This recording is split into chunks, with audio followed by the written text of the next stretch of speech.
প্রকৃতিতে এখন ফাগুনের আগুন রাঙা রূপ, চারদিকে বইছে ঋতুরাজ বসন্তের দক্ষিণা হাওয়া। তবে এই মনোরম ফাগুন হাওয়ায় স্বস্তির বদলে মশার তীব্র উপদ্রবে জনজীবন এখন রীতিমতো অতিষ্ঠ।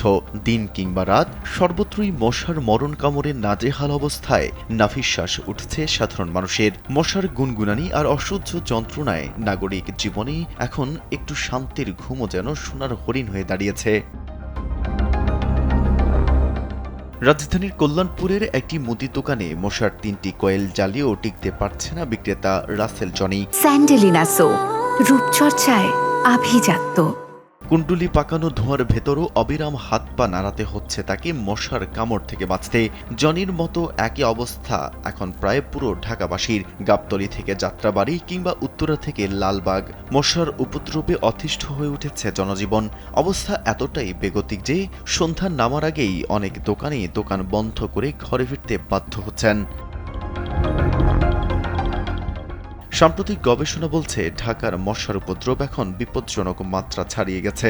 জাহাঙ্গীরনগর বিশ্ববিদ্যালয়ের প্রাণীবিদ্যা বিভাগের অধ্যাপক কবিরুল বাশরের নেতৃত্বে পরিচালিত এক সমীক্ষায় দেখা গেছে জানুয়ারির তুলনায় ফেব্রুয়ারিতে মশার ঘনত্ব বেড়েছে 40% বেশি।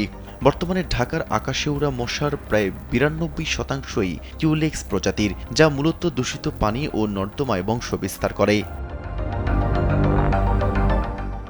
কিউলেক্সের এই প্রাদুর্ভাব ফাইলেরিয়া ও জাপানি এনসেফালাইটিসের মতো রোগের ঝুঁকি বাড়িয়ে দিচ্ছে।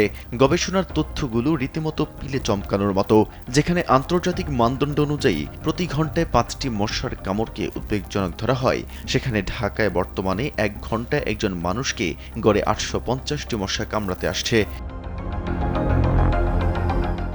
বিশেষজ্ঞরা বলছেন, এবারের শীত দ্রুত শেষ হয়ে যাওয়া এবং ড্রেনগুলো নিয়মিত পরিষ্কার না হওয়ায় কিউলেক্স মশার জন্মের জন্য স্বর্গরাজ্যে পরিণত হয়েছে রাজধানী। বড় ধরনের ঝড় বৃষ্টি না হলে মার্চের মাঝামাঝি পর্যন্ত এই ভোগান্তি কমার কোনো লক্ষণ নেই। মশা নিয়ন্ত্রণে গত 10 বছরে 2 সিটি কর্পোরেশন মিলে খরচ করেছে প্রায় 1012 কোটি টাকা, অথচ বিপুল এই ব্যয়ের বিপরীতে দৃশ্যমান কোনো ফল মিলছে না।